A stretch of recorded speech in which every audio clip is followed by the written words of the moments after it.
Voilà, on se retrouve encore ce soir sur ce plateau de réflexion dans le cadre de votre émission.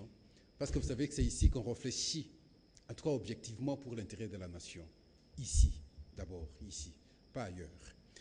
Ce soir, nous allons parler élection, évolution du processus électoral en République démocratique du Congo, en attente de l'organisation des élections prévues le 23 décembre 2018.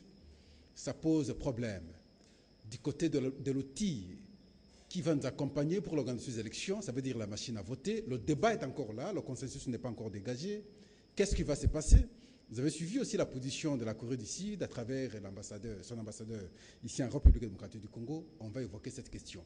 Le plan de décaissement, n'est-ce pas, des fonds, on va aussi analyser, et le financement des élections par la communauté internationale. Là aussi, nous allons en parler avec votre invité. Nous vous avons annoncé à travers d'autres tribunes la présence de Jérôme Mbosso, ce soir sur Ecopole. Et voilà, c'est avec lui que nous allons échanger sur cette question. Bonsoir Jérôme Mbosso. Bonsoir, cher ami Pascal. Il est le président de la Ligue nationale pour les élections libres et transparentes, l'INELIT en sigle. Il est également coordonnateur au président de la GIR pour des élections transparentes et apaisées à État. Et voilà, ce n'est pas la première fois qu'on soit avec lui. Ce soir, on est encore avec lui parce que le besoin est senti. Vous-même, vous l'aviez réclamé parce qu'il faudrait qu'on échange sur la problématique des élections. Avant qu'on aborde la question, il faudrait qu'on parle d'une situation aussi qui nous dérange, nous journalistes. Un des nôtres a été arrêté aujourd'hui déjà à Makala, à la personne d'Eliezer Ntambwe. Arrêté simplement parce qu'il y a un conflit entre lui et le gouverneur Ngoïka Sandji. Quel est le problème? Au centre, c'est le diamant arrêté ou trouvé par un jeune. Là, nous sommes au Sankuru. Le jeune s'appelle Hodi et ce diamant, c'est de 35 carats. Quand il a eu le diamant, il a voulu saisir les autorités. Il a cherché le gouverneur intérimaire parce que le gouverneur titulaire était absent. Et pendant qu'il était au bureau du gouverneur intérimaire, c'est la femme du gouverneur titulaire qui va venir avec instruction de Kinshasa, qui devrait se rendre à Kinshasa. Cette femme aurait payé les billets, ils se sont déplacés tous à Kinshasa. Il semblerait, nous conditionnons toujours, parce que c'est là le nœud même du problème, il semblerait que lorsqu'ils sont arrivés, ils auraient trouvé le gouverneur, nous conditionnons toujours, ils auraient trouvé le gouverneur Ngoïka Sandji, qui les aurait amenés jusque chez lui. Et c'est à ce moment-là qu'on aurait discuté sur le montant à payer à ce jeune. On l'aurait confié ou on l'aurait proposé 60 000 dollars américains. Et le garçon aurait refusé. Et après le refus, il y aurait eu mes attentes entre les deux. Et finalement, quelques jours après, le garçon est mort. Pourquoi il est mort? A-t-il reçu des coups? Il y a eu un autre problème. Voilà, c'est autour de ça. Et quand le confrère a reçu certains invités, peut-être la façon de rendre, l'information n'a pas plu à Ngoïka Sandji. Il est allé en justice avec prétexte de diffamation, de chantage et tout ça. Alors maintenant, il a été arrêté. Au moment où nous parlons, il est à Makala. Voilà, conflit ouvert aujourd'hui, Ngoïka Sandji et la presse congolaise. Eliezer en prison, est-ce qu'il y a des dessous des cartes sur le plan politique? Parce que certaines personnes disent qu'ils s'attaquent trop aux dirigeants, ils protègent beaucoup Moïse Katumbi. Est-ce que c'est cela vrai ou faux?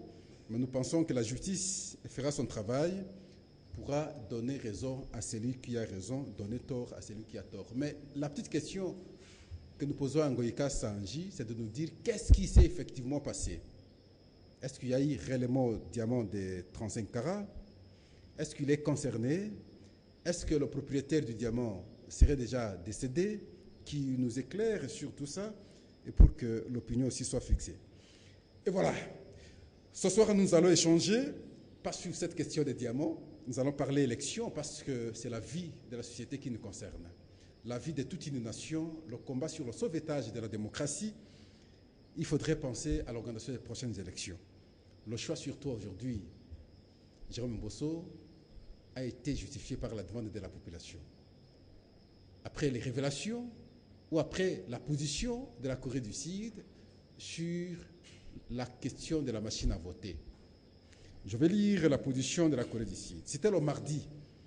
La Corée du Sud, par le biais de son ambassadeur à Kinshasa, met en doute la fiabilité de cet outil pourtant fabriqué par la société sud-coréenne Miru System.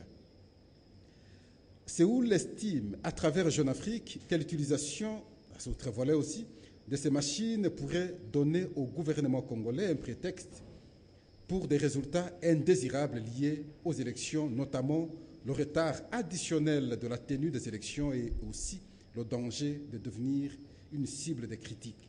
Et ça, c'est la position officielle de la Corée du Sud.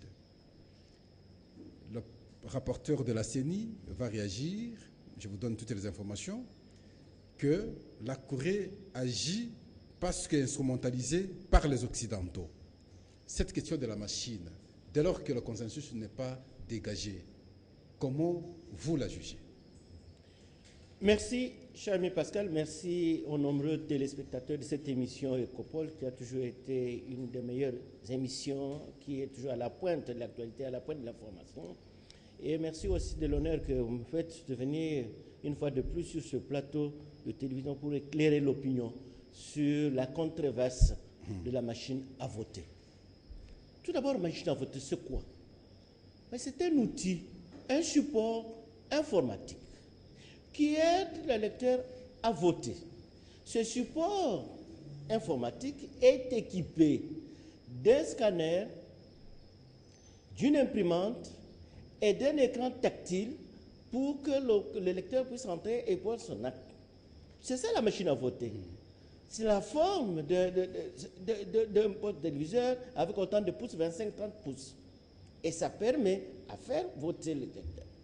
Mais là, on revient à ce qu'on appelle l'usage de l'électronique. Et l'électronique, nous l'utilisons à tout moment. Et surtout en matière des élections, il y a 3 opérations qui interviennent pour recourir à l'électronique. La première opération, c'est l'enrôlement, identification et enrôlement des électeurs. Nous sommes passés par la machine. C'est la machine électronique qui a fait cette opération. La deuxième opération qui va se passer bientôt, c'est l'enregistrement des candidatures ou bien des candidats électeurs. Des candidats à la députation nationale, à la députation provinciale, les candidats à l'élection présidentielle. Et c'est la machine qui va faire encore cette deuxième opération. Et troisième opération, maintenant, c'est la publication des résultats. C'est toujours l'électronique qui va faire ce travail-là. Et maintenant, la controverse vient de 2 côtés. Du côté interne, du côté du pouvoir organisateur des élections, du côté des fournisseurs, et du côté de la classe politique et du côté de l'opinion. Et pourquoi cette controverse? La controverse est, à mon sens, c'est tout d'abord de l'environnement et le moment auquel la machine apparaît. Parce que la machine à voter elle-même apparaît comme une innovation en matière électorale. Et dans le commun mortel, toute innovation fait peur. Mais quand l'innovation fait peur, quelle est la capacité d'un être humain? C'est de transcender cette peur et comment arriver au résultat. Mais ici, chez nous, nous nous trouvons devant la machine. Parce qu'en matière des élections, cher ami Pascal, il y a ce qu'on appelle le contenu de chaque mot, de chaque outil que vous utilisez. Nous utilisons la machine à voter. Là, il y a une autre opinion qui dit, quand c'est la machine qui vote, maintenant qui devient électeur? C'est la machine ou bien c'est l'homme? Parce que c'est une machine à voter. Voilà le premier couac. Comme c'est la machine à voter, l'électeur, ce n'est pas un être humain, c'est la machine qui vote en lieu et place de l'électeur. Ça, c'est le premier entendement de l'opinion. Et deuxième entendement de l'opinion souhaiterait qu'on puisse appeler ça machine pour voter. Parce que quand ça devient machine pour voter, l'électeur, c'est quelqu'un qui va à cette machine pour voter. À ce moment-là, c'est un électeur qui va poser son acte, qui a appuyé sur la tactile, et cette tactile, la machine va lui imprimer un bulletin de vote. Et instantanément, imprimer ce bulletin de vote, et ce bulletin de vote, on va le déposer dans l'urne, qui n'est pas une urne électronique, qui est une urne physique. Et à ce moment-là, on va arriver au déploiement d'avoir de PV avec le bulletin de vote matériel, de PV avec le bulletin de vote électronique. Et maintenant, nous avons vu la difficulté de faire comprendre cet outil. Et chacun maintenant a son contenu. Nous nous posons la question, quel contenu technique, quel contenu technologique, quel contenu politique et quel contenu social devons-nous donner à cette machine?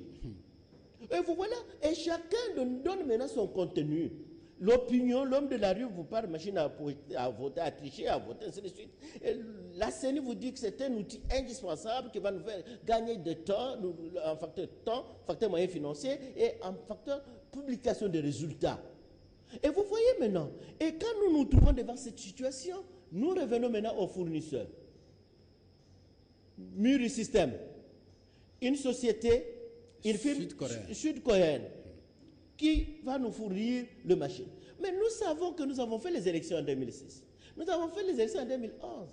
Nos machines que nous avons commandées, c'était, on les appelait les machines ZS. ZS aussi avait montré ses faiblesses et ses défaillances. La raison pour laquelle certains compatriotes en Belgique ont porté plainte contre la firme ZS. Et on avait aussi constaté que certaines machines qui étaient commandées par le canal de ZS n'étaient pas performantes. On voyait même certaines données qui venaient de certains pays africains, le Togo, ainsi de suite. Et tout le monde, nous avons pris acte que la machine ZS, la firme ne répondait pas. Mais aujourd'hui, nous nous trouvons devant une autre firme, qui est la firme Miru. Et cette firme monte, parce que c'est cette firme qui est fournisseur de l'outil, tout en sachant que l'outil machine à voter, c'est une invention congolaise de Feu Abbé Malou Malou. Et maintenant, le problème se pose. Qu'est-ce que nous devons faire avec cet outil? Comme ça vient, maintenant la machine à voter prend des dimensions affairistes, business. Affairistes business, pourquoi? Parce que le marché est passé en dehors de l'espace Europe. Ça, nous devons le dire. Quand le marché est passé en dehors de l'Europe, parce que c'est nous-mêmes qui voulons faire de nos élections le business en ouvrant avec une autre économie, notre opération extravertie. Que faire? Et c'est là où nous suivons aujourd'hui les communiqués de l'ambassade, qui jusque-là n'est pas démenti. Business, mais je crois que c'est les Coréens qui protégeraient, n'est-ce pas, son marché. Mais lorsque eux-mêmes, ce n'est pas n'importe qui, les responsables de ce pays, nous disent qu'il y a risque de manque de fiabilité lorsque nous allons aux élections avec ces machines, n'y a-t-il pas là une occasion de les prendre au sérieux et prendre une décision définitive de ne pas aller avec ces machines? Mais c'est ça la capacité des êtres humains, c'est la capacité des Congolais. Vous avez parlé un mot très important, le consensus. L'usage de cette machine devrait requérir un consensus pas léger, un consensus solide. Et ce consensus, nous avons souhaité, nous aurons cru que le président de la CENI, en recevant les différents partis politiques, les différents regroupements politiques, et je suivais leurs déclarations, et tout le monde applaudissait, ça y est, on a trouvé. Mais aujourd'hui, avec cette bémol de l'ambassade sud-coréenne, avec cette bémol qui vient de s'ajouter, maintenant il faut voir dans quelle mesure nous pouvons reconstruire les consensus. Parce que, cher ami Pascal, nous sommes aujourd'hui au mois d'avril. Il nous reste combien de mois pour aller aux élections? À peu près 8 mois. 8 mois pour les élections. Est-ce que dans le plan, parce que quand on organise des élections, il y a ce qu'on appelle en matière en gestion du cycle électoral, la planification, les chronogrammes élaborés par la commission électorale. Est-ce que dans le consensus, est-ce qu'il serait possible de demander à la CENI, si la machine ne répond plus au consensus, ne requiert plus le consensus, est-ce qu'on peut recourir au plan B? Est-ce que ce plan Mais excusez, le plan B, pourquoi? Parce que la machine, en fait, serait le plan B. Parce que le plan A, c'est le calendrier tel qu'il a été publié. Le calendrier publié qui a prévu les élections le 23 décembre 2018, nulle part on a évoqué la machine. Élection avec bulletin normal, comme nous avions fait en 2006 et 2011. Ça, c'est le plan A.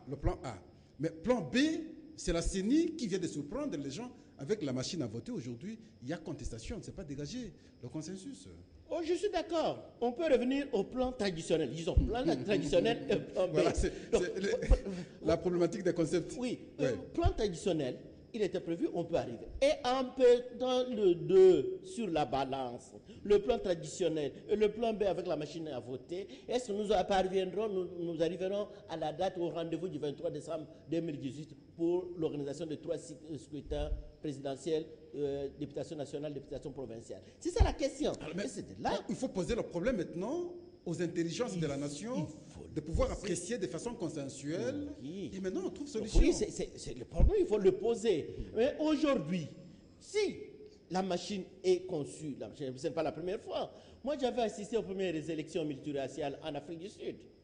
Les premières élections, le blanc, avec M. Declercq à la tête, ils avaient conçu les machines. Les machines étaient piégées. Et est-ce qu'on peut recourir à ce que les uns parlent? Parce que les catholiques parlent de la certification de machines. Certificat de machines, c'est un terme un peu générique qui n'a pas un contenu beaucoup plus technique. Mais moi, je parlerai ici de l'audit de machines.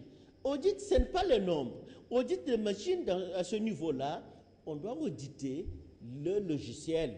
On doit auditer la programmation des machines.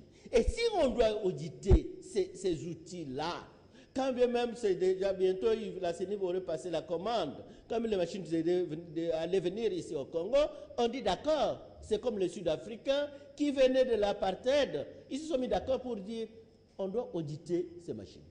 On audite le logiciel, on audite la programmation. Et à ce moment-là, les uns et les autres s'approprient de cet outil pour arriver à temps. Si tel est le consensus, parce qu'on ne peut pas imposer aux uns et aux autres l'usage de cette machine. C'est le consensus que la CENI, la classe politique et au niveau de l'Assemblée, au niveau du Parlement, qu'on puisse relancer le débat, étant donné que le temps qui nous reste est trop court. Et pour que nous puissions s'en sortir. Parce que la CENI... Est-ce que ça ne peut pas constituer déjà un piège par la CENI? Parce qu'il avait le calendrier, qui n'avait pas pris en charge la machine. Alors, parlons de la machine. Bien que visiblement les gens ne sont pas d'accord, persistons, consommons un peu du temps dans la discussion. Lorsqu'on va chercher le consensus, que tout le monde constate avec évidence qu'on ne sera plus respecter les étapes qui ont été prévues dans les calendriers, à ce moment-là, on sera obligé de chercher encore un temps de dépassement. Ça ne peut pas être une stratégie de la CENI pour nous retarder un peu les choses. Ça ne peut pas. Cette fois, ça ne pouvait pas. Même si tel était le cas de stratégie, nous pensons non. Ce serait une stratégie qui serait déjà vouée à l'échec. Parce que vous aviez dit, lorsqu'il y a de nouvelles innovations, généralement, ça fait peur, n'est-ce pas? Mais vous aviez suggéré qu'on soit en mesure de transcender. Mais maintenant qu'on ne sait pas transcender, la peur, là, devient une réalité, visiblement, pour les acteurs politiques, comme quoi on ne saura pas aller avec la machine. Carrément, ils tranchent élection sans machine. Mais la CENI n'a qu'à s'incliner parce qu'il ne peut pas aller au-delà des autres. Oui, quand la classe politique se prononce de façon directe, et d'une façon directe pour dire pas de machine, pas d'élection, non. La classe politique responsable, le groupe politique responsable, le parti politique, la société civile responsable, c'est de trouver la voie de sortie. Cette voie de sortie ne va pas passer par le radicalisme des uns et des autres. Cette voie de sortie ne va pas passer par le rejet de quoi que ce soit. Cette issue passerait par des concertations mutuelles. Que pensent les experts? Que pensent les techniciens en planification organisationnelle, opérationnelle et logistique des élections avec cette nouvelle donne que l'ambassade vient d'envoyer? Qu'est-ce que nous pouvons faire pour reconstruire la confiance? Parce que le nœud problème des élections, c'est la confiance. On ne peut pas aller aux élections avec cette crise de confiance. C'est de là nous disons, aujourd'hui, la CENI, la machine à voter, c'est un nouveau produit en marketing. En marketing, il ne suffit pas de produire les biens, il faut être capable de les écouler, de les vendre et de les faire consommer. Or, ici, la CENI allait faire consommer. Les faire consommer, il faudrait que le consommateur n'est-ce pas, raconte ses attentes sur le produit. Tout à fait. Sinon, il ne va pas les consommer. Tout à fait. C'est dans les démonstrations qu'on va pouvoir voir le consommateur le bienfait de ce nouveau produit. Si la CENI avait anticipé à recourir à une sensibilisation à outrance avec les grands leaders d'opinion, sans se fier seulement à la classe politique qui a fait du tourisme à la CENI pour voir la machine, et après la même classe politique commence à changer Kazakh. Non. Et cette sensibilisation à outrance allait déjà élaguer, dissiper ce malentendu. Parce que le langage, si nous sommes contre par le langage, l'édifice de langage, il y a hésitation. Parce qu'au départ, on appelait machine électronique, machine votée. Il y a les gens qui parlent de vote manuel assisté par l'ordinateur. Chacun donne son appel. Si au départ, quand on a signé le contrat avec le Miru System, et la CENI s'était lancée dans une campagne de sensibilisation, d'information, d'opinion, et nous pensons que le mal allait être dissipé. Aujourd'hui, il y a des doutes pourquoi. Nombreux sont ceux-là qui n'ont pas encore vu cette machine fonctionner. Et on a dit qu'il y a le lot qui va arriver. Le lot arrive au moment où l'opinion, les esprits sont déjà surchauffés. Or, ça devrait être anticipatif pour concourir le monde. Parce que la CENI a dit, avec l'arrivée de machines échantillons, qu'on va faire la sensibilisation, on va couvrir 80% de la population. Or, en matière des élections, on ne peut pas aller à peu près. Il faut couvrir 100% de la population avec la sensibilisation à outrance. Et le message allait passer. Et maintenant, nous sommes limités du point de vue linguistique. Il y a hésitation dans la présentation de l'outil. Et c'est ce qui fait qu'il y a la confusion. Et c'est là que nous disons, la classe politique congolaise, la CENI, les partenaires doivent aussi voir dans quelle mesure nous devons recadrer ce processus pour le 8 mois qui nous reste. Je termine sur le comportement de l'ambassade sud-coréenne. L'ambassade était censée pour dire il a subi des pressions. Pourquoi? Il y a des pressions de business, je l'ai dit au départ. Avant, quand nous avons versé l'argent au niveau de l'Union européenne, en passant par la Belgique, qui avait contre le marché des ETS, dont le travail n'était pas convaincant, et il y a maintenant la guerre des intérêts. Et cette guerre des intérêts, c'est là où nous aussi, Congolais, nous sommes plongés. Nous sommes plongés. Mais pour quel dividende? Parce que ceux qui mènent cette guerre de machines, parce qu'ils ont vu les millions aller là, hein, si on retournait, ils vont gagner, et ils vont se taire comme ils se sont tués avec ZS. Et maintenant, quelle serait la part de non, on aurait compris que cela soit fait par un ambassadeur d'un autre pays européen, par exemple. Mais lorsqu'un ambassadeur du pays qui a bénéficié le marché le dit, pour quel intérêt? Il aurait perdu le marché.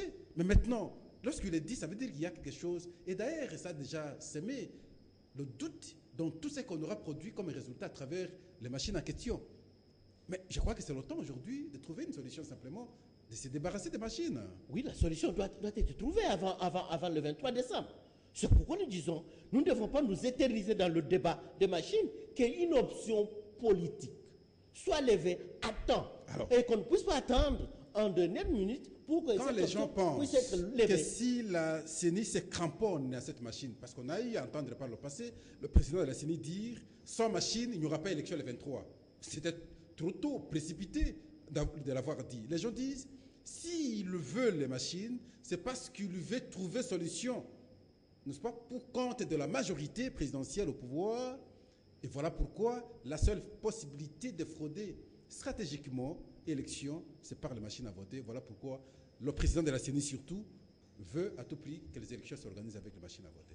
Sont-ils les raisons? Vous savez, quand on organise les élections dans tout pays, il y a des réflexes. On a des réflexes innés. C'est-à-dire de conserver le pouvoir le plus longtemps possible. L'autre, c'est conquérir le pouvoir le plus rapidement possible. Et chacun développe ses stratégies de conserver le pouvoir. L'instinct de conservation. Eh oui. Mais quel est le détonnement? Qu'est-ce qui vient maintenant briser l'éclat? C'est l'opinion, c'est la population, c'est l'appropriation des élections. Parce qu'aujourd'hui, qui accepterait qu'on puisse encore faire un glissement du poste électoral? C'est là, aujourd'hui. C'est la crainte. C'est la crainte. Donc, nous ne devons pas nous mettre dans cela. Et quand vous dites aujourd'hui, il y a 5...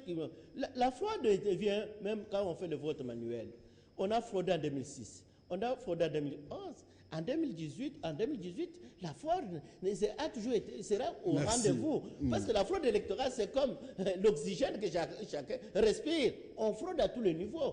Au niveau du pouvoir organisateur, au niveau de la majorité, au niveau de l'opposition et au niveau des candidats indépendants. Donc la fraude... Donc, concluons cette question. Donc il est important aujourd'hui, selon l'avis du technicien Jérôme Bosso, qu'on trouve un consensus avant d'avancer, sinon nous risquerons de perdre le temps inutilement. Qu'on dégage un consensus sur la machine à voter. Nous devons aller oui ou non. Si c'est oui, solution, certification, jamais audit de machine. Si c'est non, on trouve une autre issue qui puisse nous amener au respect de la date du 23 décembre 2018. Merci beaucoup. Le 4 avril, la Commission électorale nationale indépendante va terminer la consolidation du registre électoral, appelé à d'autres termes processus de nettoyage du fichier électoral. Jusqu'au 6 avril, elle compte publier la liste définitive par circonscription électorale. Alors maintenant, Jérôme Bosso, parlons de l'argent. On parle d'élection, on parle des machines, oui, mais d'un côté, même si vous aurez la machine, vous allez la refuser. De l'autre, il faut aussi avoir l'argent pour accompagner le processus jusqu'à l'organisation de l'élection. Plan de décaissement de fonds. Qu'en est-il aujourd'hui? Est-ce que tout évolue bien, correctement entre le gouvernement et la Commission électorale nationale indépendante? Pas longtemps, on a entendu le gouvernement financer la CENI pour un montant de 22 millions de dollars américains. C'est pour autant que c'est conséquent. Tout d'abord, le plan de décaissement vient d'où? C'est l'engagement du gouvernement de la République de financer à 100%, comme on vient de le dire, de financer à hauteur très élevée des élections. Et par conséquent, parce que nous avons demandé à ce que la CENI ait son autonomie financière, que la CENI puisse accéder à tout moment à sa trésorerie pour financer les opérations électorales. Et nous n'avons pas été écoutés à ce temps. Et on a pris maintenant un raccourci. Plan de décaissement, c'est quoi? C'est un engagement planifié, chiffré, entre le gouvernement de la République démocratique du Congo et le pouvoir organisateur des élections, qui est la Commission électorale nationale indépendante, CENI. Et ce plan de décaissement prévoit des timings de décaissement. On a dit dans ce plan actuel, le gouvernement de la République prend l'engagement de décaisser mensuellement un montant d'entre 30 et 40 millions de dollars américains dans la trésorerie de la CENI. Et on attendait le trimestre. Le mois de janvier, le gouvernement n'a pas respecté la mensualité pour décaisser le fonds. Mois de février, le gouvernement n'a pas respecté. Ce mois de mars, le gouvernement vient de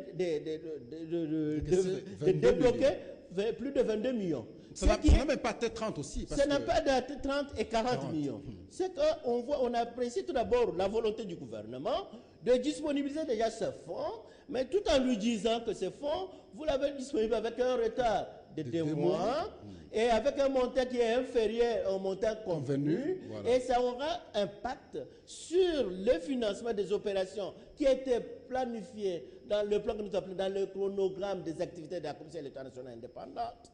Et à ce niveau-là, nous disons, si cette allure que le mois d'avril, le gouvernement ne va pas verser, va attendre 2 mois pour verser encore un montant qui ne va pas tenir compte des arriérés de janvier et de février, et ça risquerait de donner un coup dur au processus électoral. Mais c'est là le problème.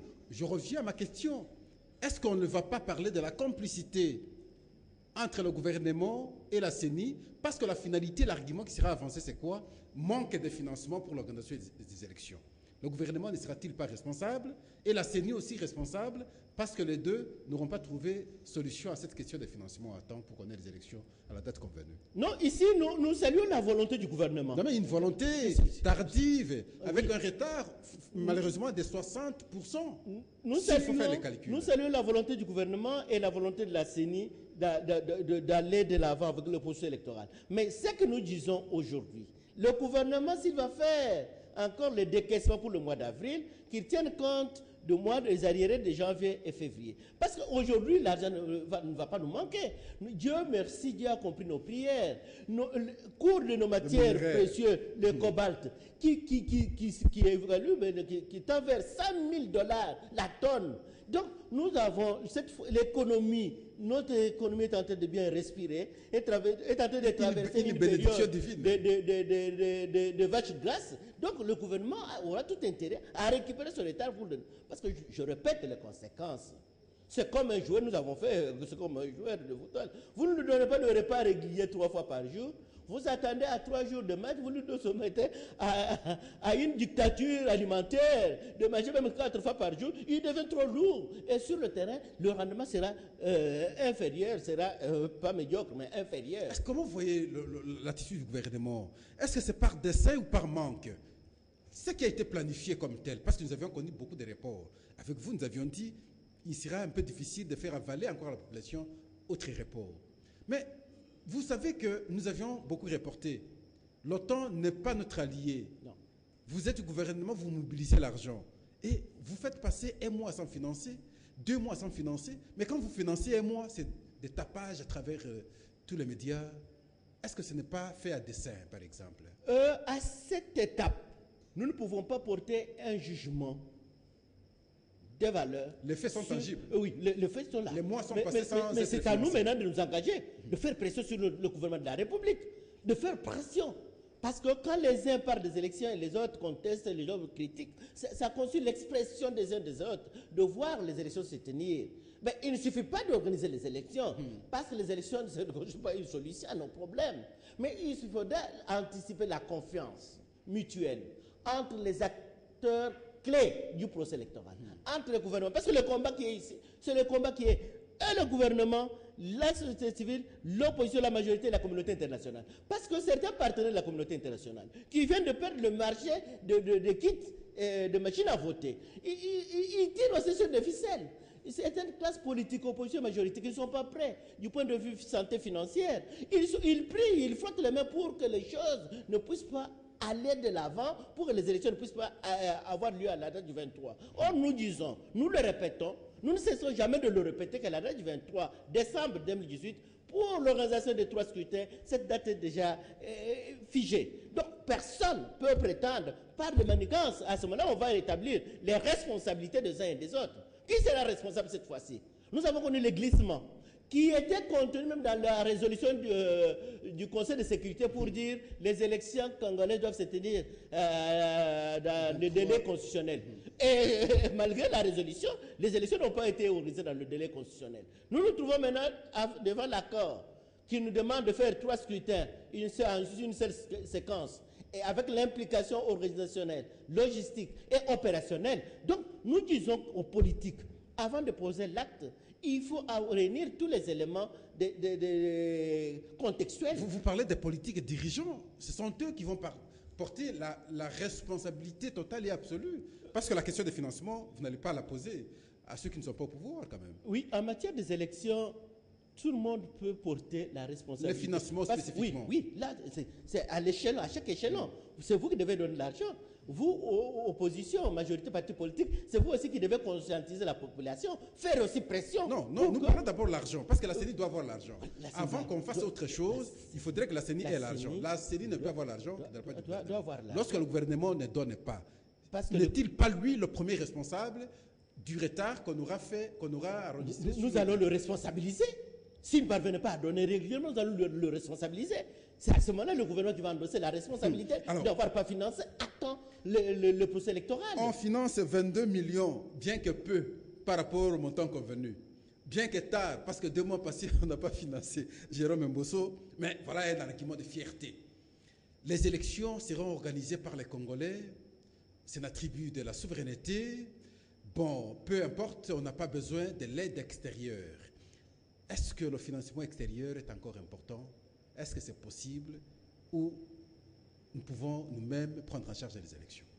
Dans un pays en crise,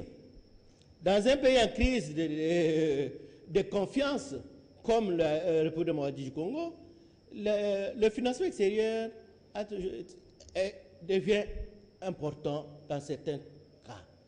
Oui, parce que nous sommes en crise. Une des résolutions du Conseil de sécurité des Nations Unies, en ce qui concerne les élections, dit tout pays qui organise les élections, parce que les élections constituent une issue de pacification de la région.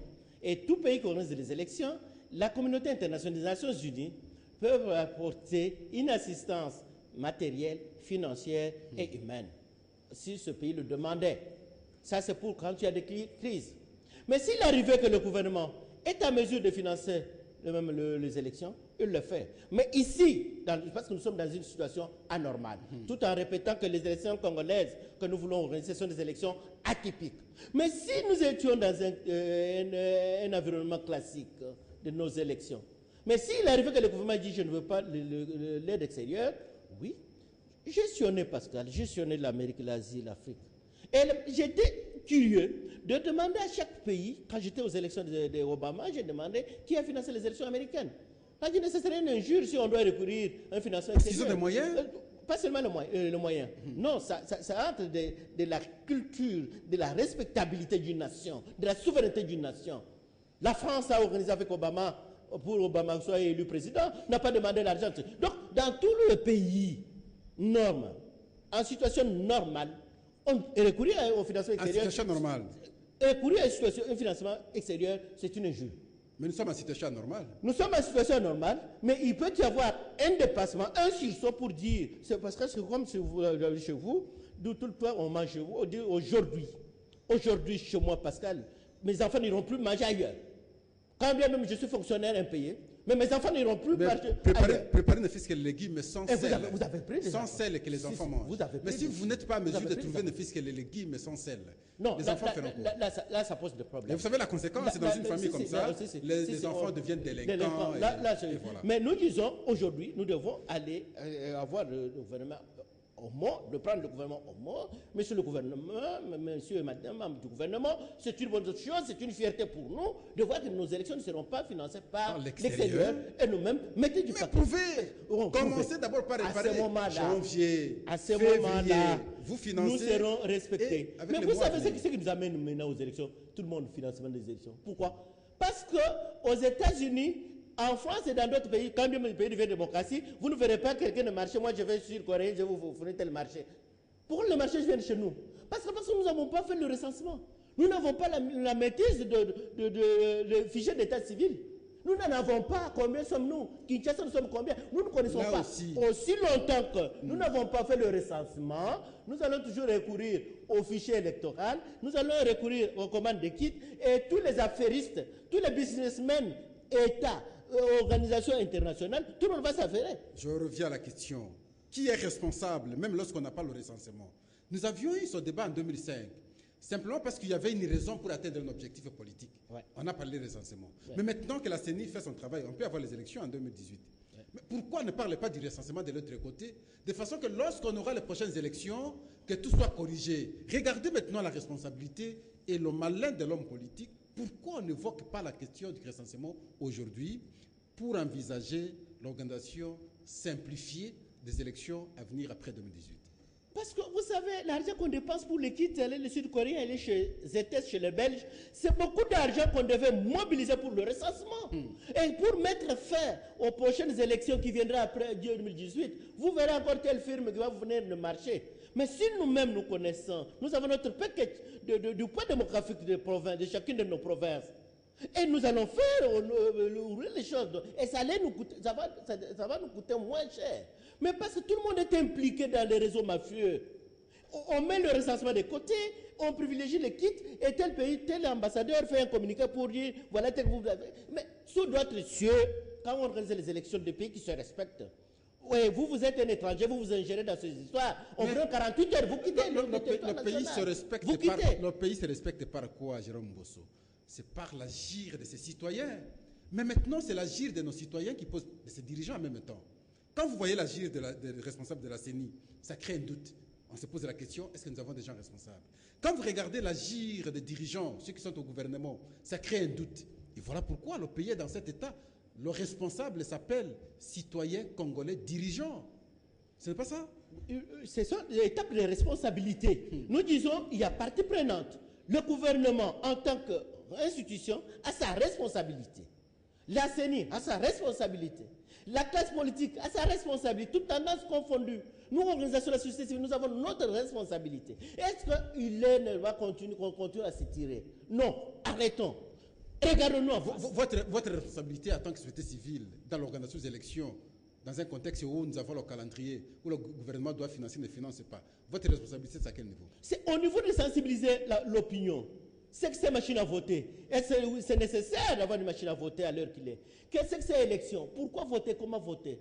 Faudrait-il faire un vote tribalo-ethnique ou bien un vote basé sur le projet de société? La sensibilisation. Il faut avoir des moyens pour descendre, sensibiliser l'opinion. Nous n'avons pas ces moyens et tout est fait de sorte que l'électeur congolais de fin fond ne puisse pas avoir le message pour opérer un choix responsable. Un choix digne, il sera manipulé et on va acheter sa voix. Et c'est pourquoi nous disons, si nous allons continuer à nous tirer, est-ce que nous avons la volonté? Nous aimons le pays. Si nous aimons, tel a fait mal. Si moi je vois Pascal, je viens Pascal, nous sommes tous les fils de ce pays. Trouvons une solution. Trouvons une solution.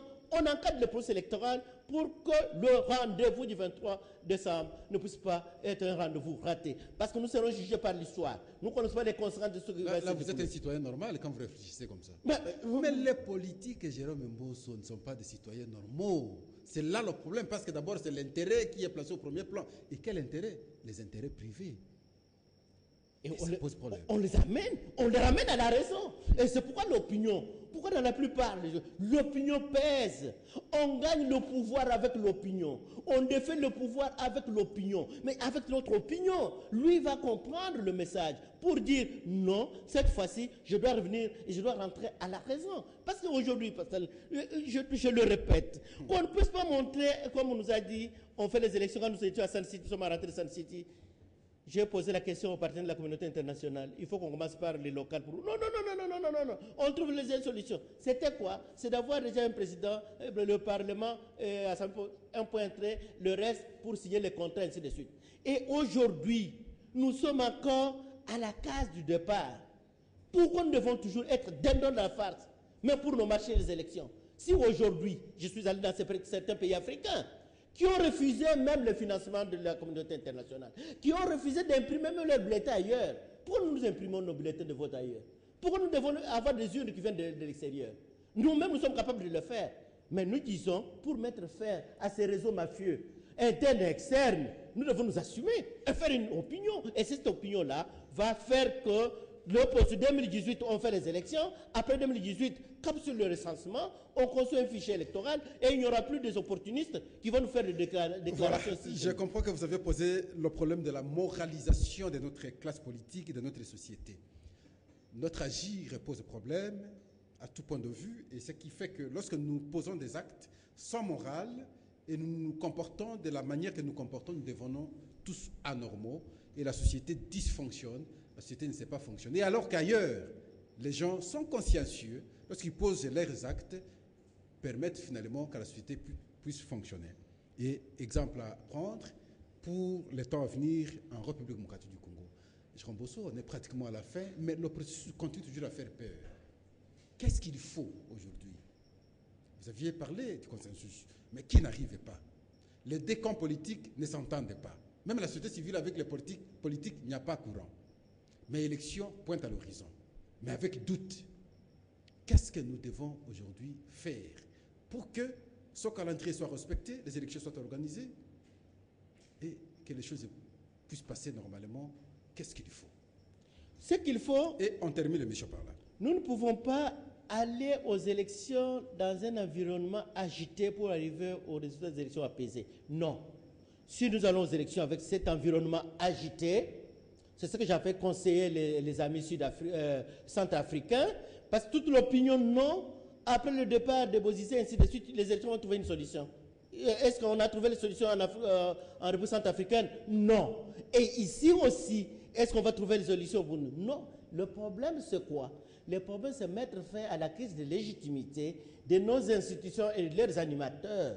Et quand nous mettons crise à ce moment-là, nous allons nous rendre maintenant dans une situation normale pour organiser les élections classiques après chaque selon les délais prévus par la loi fondamentale, la Constitution, nous allons le faire avec le dirigeant, tout en nous regardant, en nous concentrant sur le recensement.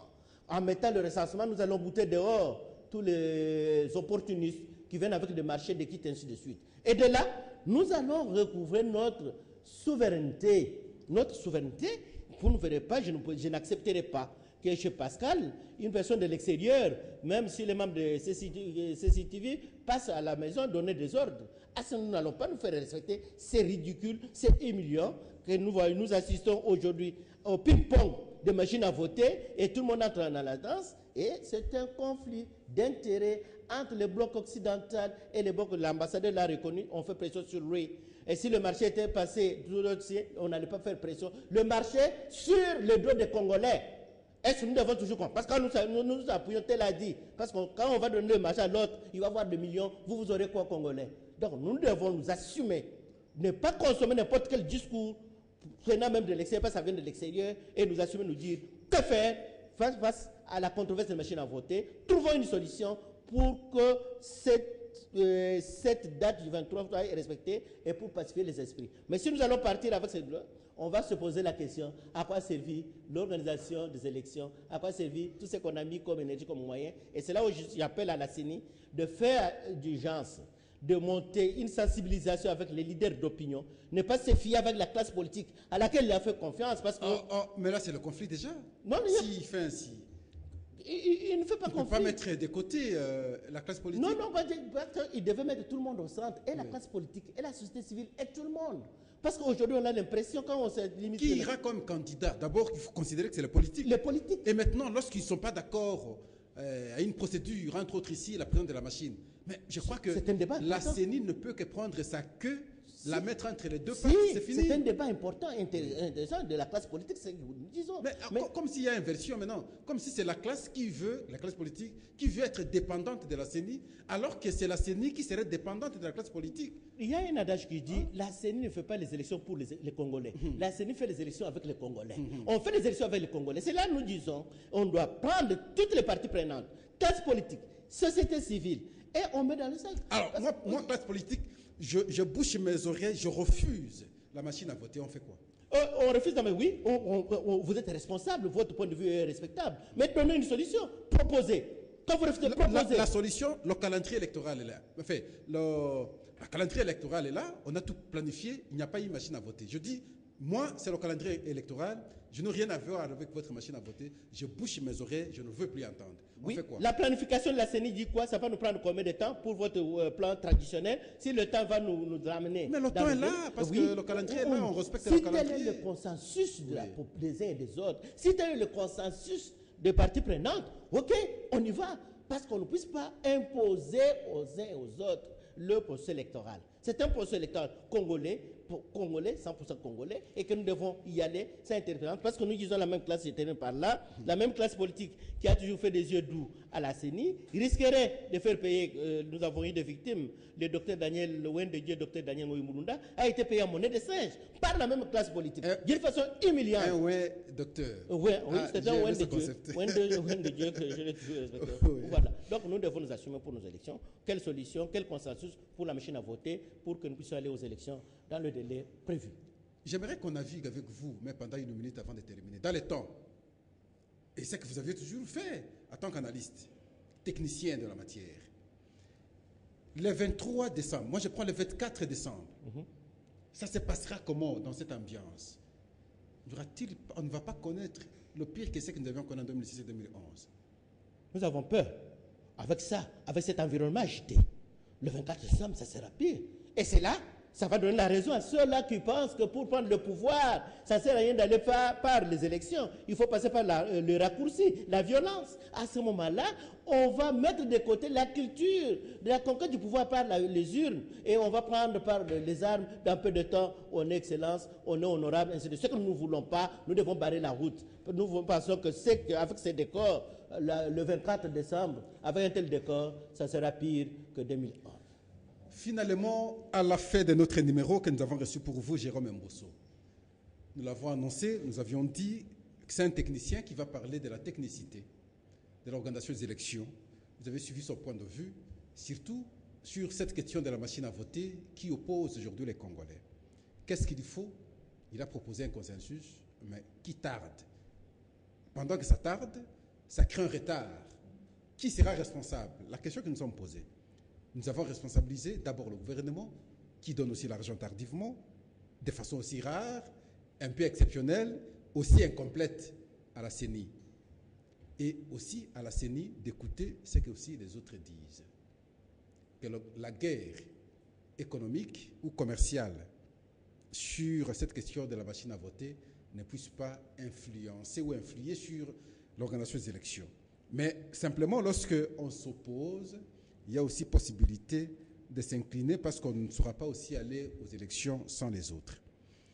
Financement des élections par l'extérieur, pourquoi? Et alors qu'ailleurs, ils ne demandent même pas l'aide de l'extérieur. Jérôme Mbosso, nous vous remercions pour avoir accepté de répondre à notre appel ce soir. Ça me marque parce qu'à chaque fois quand je vous appelle, vous savez trouver toujours le temps, quelles que soient les occupations. Ça, c'est exceptionnel pour moi. Et je vous dis merci pour avoir accepté de répondre une fois de plus ce soir. Merci. Voilà, nous sommes à la fin de l'émission que nous avons reçue pour vous. Jérôme Mbosso, il est président de la Ligue nationale pour les élections libres et transparentes. L'INELIT en sigle. Il y a en même temps président ou coordonnateur de la GIR pour des élections transparentes et apaisées à État en sigle. On est à la fin, nous vous disons au revoir, mais nous vous rappelons la pensée d'Héraclite et d'Éphèse. Je l'aime bien. Tout coule, tout passe, rien ne demeure. Pour les Congolais surtout. Au revoir.